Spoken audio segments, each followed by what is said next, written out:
Welcome to Cycle Breakers and Moneymakers, a podcast for women of color and first gen who are breaking generational cycles and glass ceilings by going places no one before them has ever gone. I'm your host, leadership coach, and eldest daughter of immigrants, Mariela De La Mora. I left a 16-year marketing career to create a multiple six-figure-a-year coaching business as a single mom. Each week, you'll learn how to build unshakable self-trust, become in demand, lead with confidence, and make more money by being more of who you are. Hello, everyone. Welcome to another episode of Cycle Breakers and Moneymakers. I'm excited to share this with you today because not only is it a time of reflection for me, and I think I want to share all of this with y'all. It's also my birthday, the day that this episode comes out. So I've just been in reflection. I don't know about you guys, but whenever my birthday comes up, I think about where I was last year, what was my day-to-day life, what were my problems a year ago, or were my goals and like my desires, and then kind of where I am now. And I think when I do that, I really recognize that like I'm always expanding, that the things that seemed really difficult or insurmountable or the things that I was worried about, like those problems are just different problems now, and that I'm a different person, right? And I think that doing that regularly just really reminds me of like, don't always be wishing to be somewhere else, because when you're somewhere else, you're going to just have different challenges. And that everywhere you are, like wherever you are right now, whatever those challenges are, just preparing you.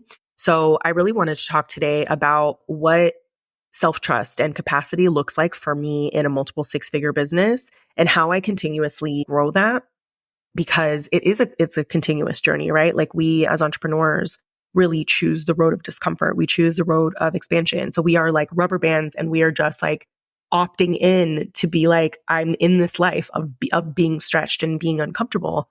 And I think, like I said, birthdays are a really good time to do that. I'm also in this reflective period as well, because I'm recording this from Nashville, Tennessee, where I've been all week at my coach's live event. It's 4 separate days of all day coaching. So we've finished the first 3 days. Today is a break, which is why I'm recording this episode. Otherwise, I would be in the conference room. We're pretty much in there from like 9 to 6:30 every day. And then, meeting people, socializing, all the things. I'm also about to kick off my live event for my mastermind Reclamation next weekend, which is so wild. So this episode comes out January 31st. Reclamation live event is February 3rd through 5th. It's just a lot of reflection. Like I said, birthday, being coached right now, planning my event. I'm literally like, wow. A year ago, I was preparing for my very first live event for my mastermind. And a live event is essentially like the very first day that you sort of kick off a new group where people get to know one another, you introduce the most important concepts, you teach a little bit, people make decisions. So exactly a year ago on my birthday in 2023, I was so nervous because I had never led my own group before. I had never done a live event. I was just so like in my head and just very anxious about like whether or not I was going to do a good job. And now that this is my third one, but it's in person, I think like, oh my gosh, first of all, I never could have done something in person. It would have just freaked me out. It would have been too much new at once. But I can fully appreciate and like thank that version of me for taking that leap that was so uncomfortable for her, because she paved the way for this version of me to be sitting in the discomfort that I'm sitting in now. Right. So we always want to be somewhere else, but how often are you thinking past version of you for even being like where you are now, right? So I just wanted to share a little bit about what self-trust looks like in a multiple six-figure business, some of the scenarios that have like come up, and then just kind of share maybe some things that you might see yourself in to just kind of show you like, just keep going. Make sure that you are not left alone with your thoughts, because this is the one thing of, a lot of how I process self-trust is that I don't just keep the doubts and the fears to myself. I have coaches, I have a community, my friends that I am able to lean on, and that just really normalizes things rather than seeing like the self-doubt as a reason not to do something. And you're able to just like process the emotion that comes from that. I wanted to share how last year I made the self-trust behind making some of the biggest investments in my business at a time where I was making the least amount of money, and the self-trust behind deciding to throw a live event in person in Mexico City, even though I don't know how my launch was going to go. And the self-trust behind showing up to a mastermind where I don't know most people and knowing that I have my own event coming up in a week and just the self-trust behind like, it's all going to get done.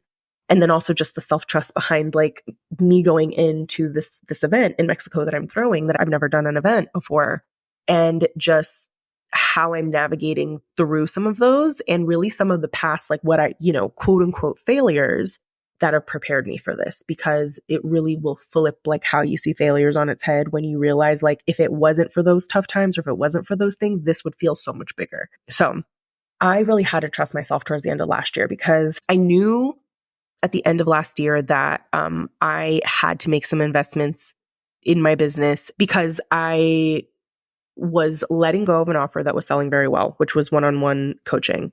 And in order for me to do that, I had to nurture my mastermind, right? And really like pour into that. And part of that is serving at a bigger level. So I knew that, okay, what I was doing got me there, but now I had to figure out like, how can I serve on a bigger level? Does my brand match the quality of coaching? Would this attract new people? I just knew like my business was telling me, number one, you need a rebrand. You're ready for a professionally designed website and a rebrand. I obviously had no problem selling, but I was going to sell to a bigger audience. And so that required that. So my business was telling me I was ready for a rebrand. My business was also telling me I was ready for a podcast, because if I'm going to serve more people, I needed another platform for that.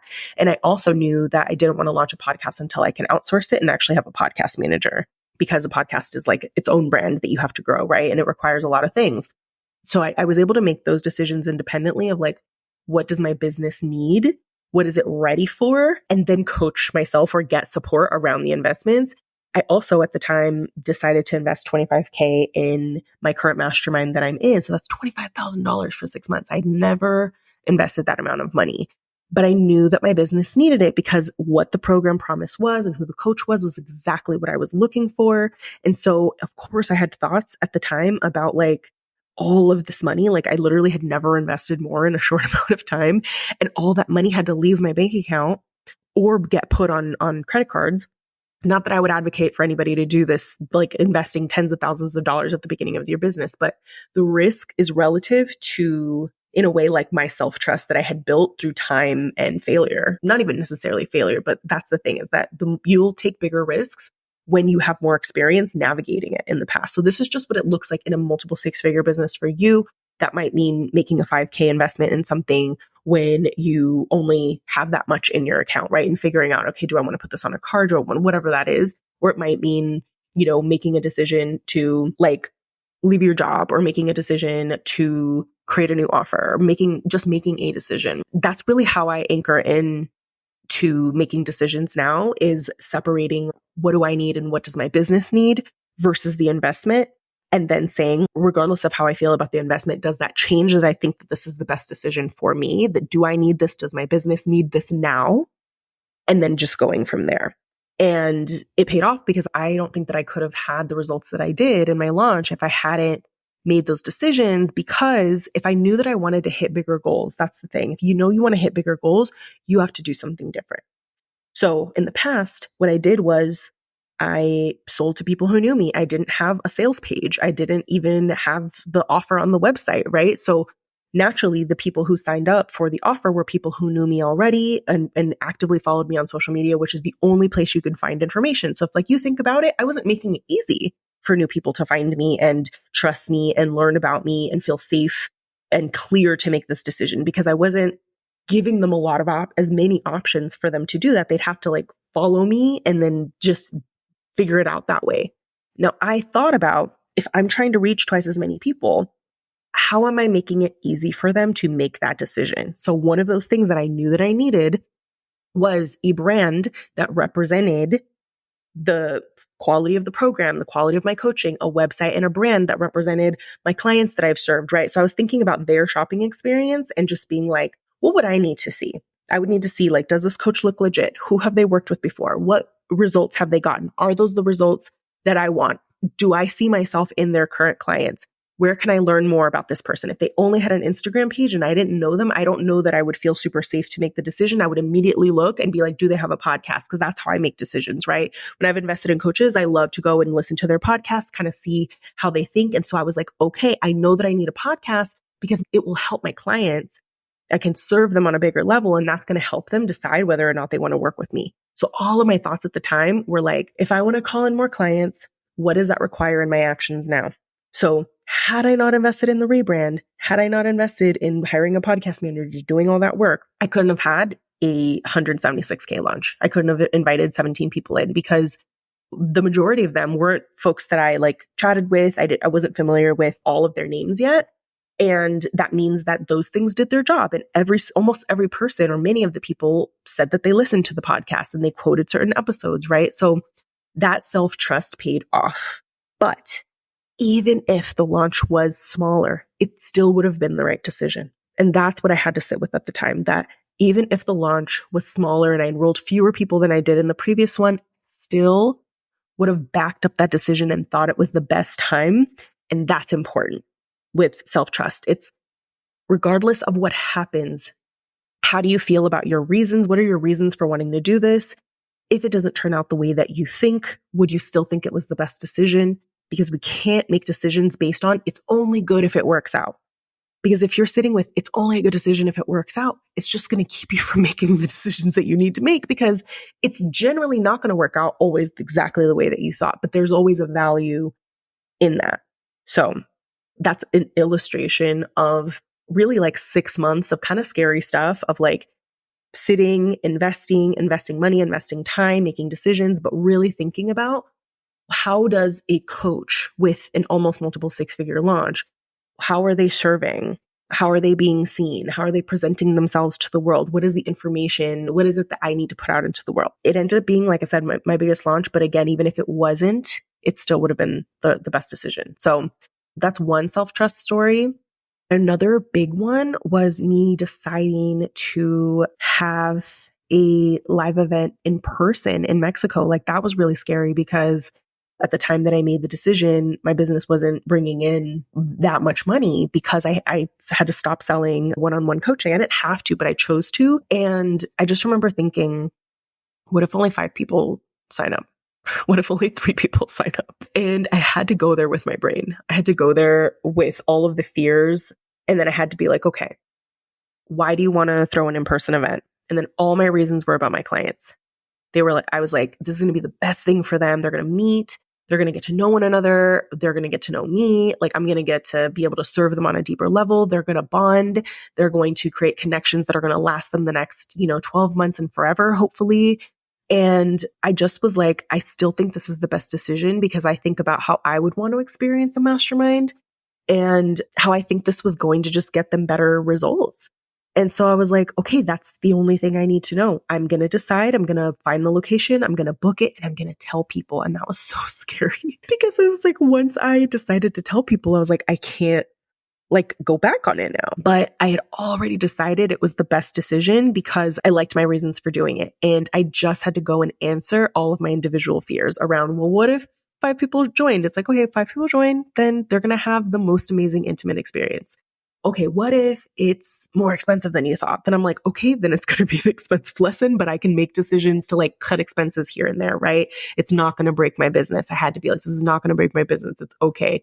So that's part of how I built self-trust is like answering all of the what ifs.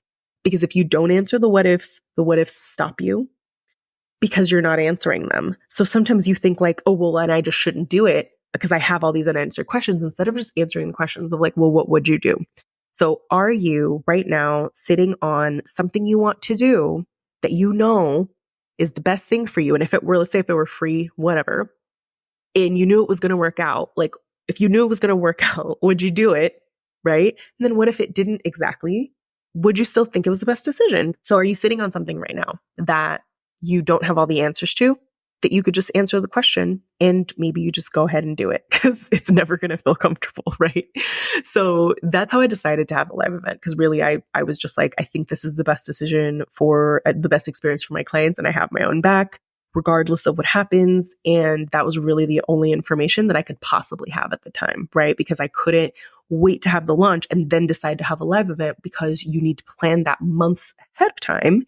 Because part of how people decide is like, do I want to fly to go to an event or am I going to attend virtual? Like all of this, they needed to have this information beforehand. So that was another huge decision.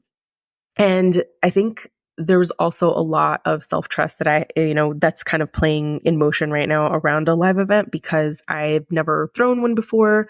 But you're going to do a lot of things in your life and your business that you've never done before, and that's not required.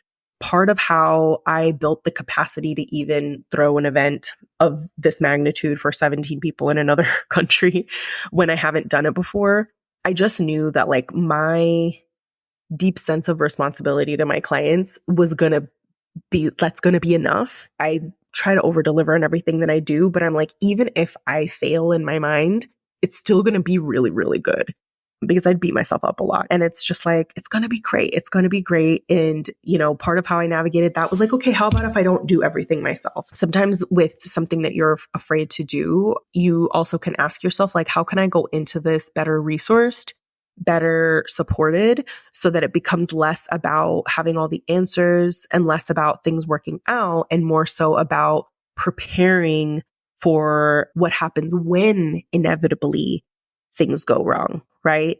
So it's almost like if you weren't sure what the weather was going to be, how would you pack? If you didn't know if it was going to storm or sunshine, and we can say this relative to like risk, because sometimes we think something's going to be this huge like risk and it's really not. But if you didn't know what the weather was going to be like, think about this as the thing you're going in. How would you pack? What would you do, right? You just have to come up with contingency plans. You just have to make some decisions about like, what would you do? Instead of me going into it being like, yes, I'm going to do everything myself. I was like, there's already enough new happening here that I'm going to hire someone to help me. I'm going to make sure that I give myself plenty of time to like make all the decisions. So this has been an event that's been planned since October. And as much as it feels like it's big right now, I can see that like my capacity has grown to be able to handle the number of details because I have the team that can help me handle the number of details. If it was just me a year ago where I had only one assistant on my team, I couldn't have done this, right? You almost have to like earn the problems you have right now or the challenges you have right now or the number of decisions that you have to make right now and learning to love where you are and learning to love where you are no matter what, because every single stage a future version of you is going to thank the version of you today for working through the problems that you currently have. Guaranteed. It's hard to see it now, but like you in January 2025 is going to be looking at January 2024 you and looking at the things that you were afraid of or the things that felt hard and be like, wow, those things feel so much smaller now or a little smaller than they did back then. And I think that perspective helps to ground me. And I wanted to share that with you because I think that we're constantly, like I said, we're always increasing our capacity to just take on bigger risks and challenges and just taking on more and not to avoid the discomfort of that or to avoid something because you don't have the answers because you literally never will. That's kind of the whole point. That's what we've signed ourselves up for.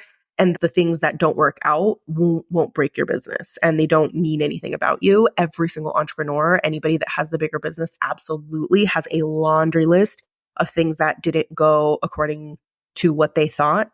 But the difference is that the bigger the business, they plan for things not going according to plan. They have contingencies. And yeah, I want more of us to really not use those things against ourselves and instead say, how can I build up my capacity for, going on, it's almost like equivalent of going on a trip and not knowing what the weather is going to be like, because that's just what it is sometimes.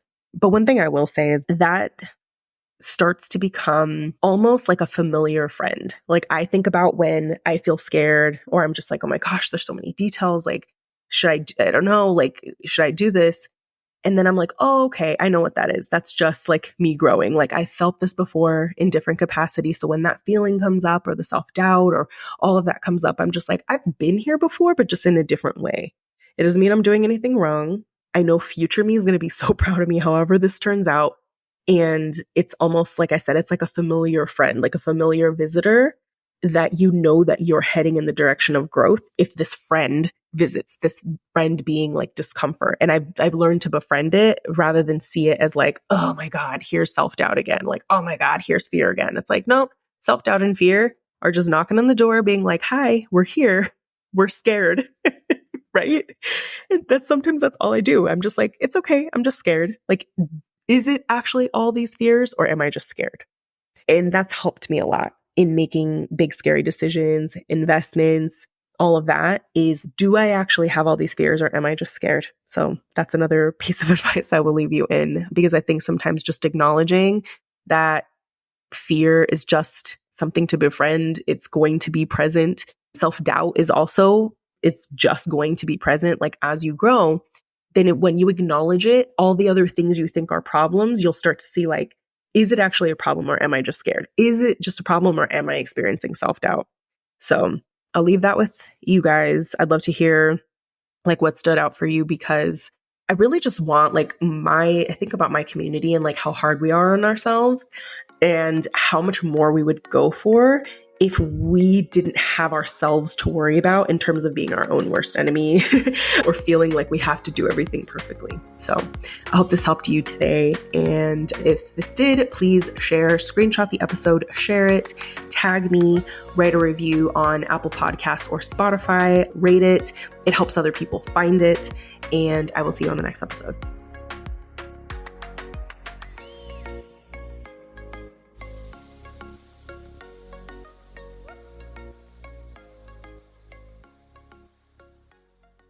Now, if you have listened to this entire episode and you are thinking about working with me as your one-on-one mentor for 6 months, you can learn more and apply at marieladelamora.com. There you'll find dozens of client success stories from business to leadership coaching, which will give you an idea of what you can expect, the range of clients I work with, and my coaching style.